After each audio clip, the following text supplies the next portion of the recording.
Hello everyone. Today is October the 29th. I'm Dr. Adam London, Director of the Kent County Health Department. Today I'm in the storage room here at the Health Department for a demonstration that I'm going to show you about masks in just a few minutes. But first of all, let's talk about the latest numbers. Here in Kent County, we're currently at 13,848 total diagnosed cases during the course of this pandemic. Yesterday we had 361 new cases reported to us. That's the highest number of cases we've had in any one day throughout this pandemic. That's very concerning for us. We're seeing those numbers increase day over day, week over week. For the last 7 days, we've been seeing an average of about 250 new cases per day.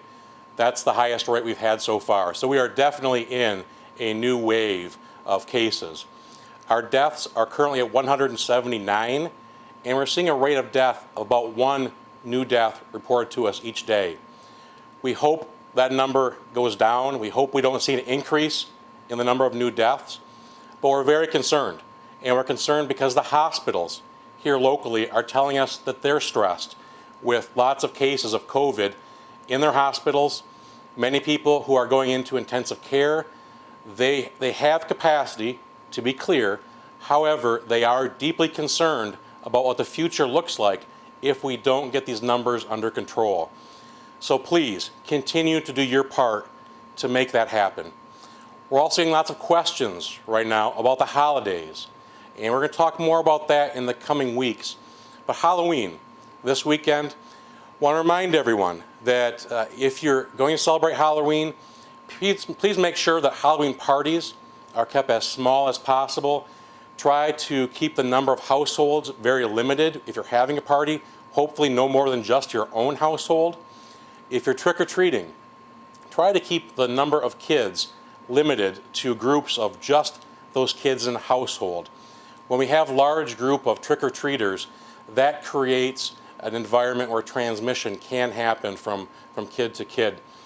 Making sure that how we're distributing candy is reducing the amount of exposures that we're having. Use a table and set the candy out on that in the yard, or using a candy tube to slide candy to kids as they come to your porch. Doing creative things like this can reduce the exposures that we're having. And also, making sure that we're wearing those facial coverings as the kids are trick-or-treating, as we're handing out candy, that's going to reduce the exposure as well. Speaking of facial coverings, we continue to get lots of questions and criticism about masks. The criticism is largely that a mask has holes in it. A mask is similar in some ways to a chain link fence, and that a viral particle is very, very small. And I've got some soil here, some sand, to illustrate the relative size comparison between virus particles and a mask. You know, virus particles can fly right through a cloth mask quite easily. And so the criticism is, why are we even recommending them if they have holes that are so much larger than the virus particles themselves? Well, here's why. Viral particles don't typically just free fly around as particles like this. What they do is they are contained in and on droplets of moisture that we're exhaling as we breathe and as we speak. And to give you a demonstration of that, these particles of moisture range in size.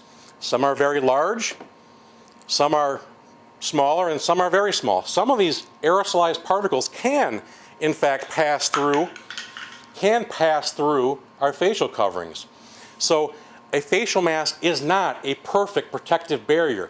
Some moisture is going to get through. However, a lot of those particles, and I've got more of them in here, they're going to be stopped, arrested by that facial covering. And so, of course, these particles aren't going to go through. These particles, for the most part, did not go through. This is how masks work. They arrest these aerosolized particles, these droplets of moisture that are containing virus from getting from one person to the next. At least they're limiting.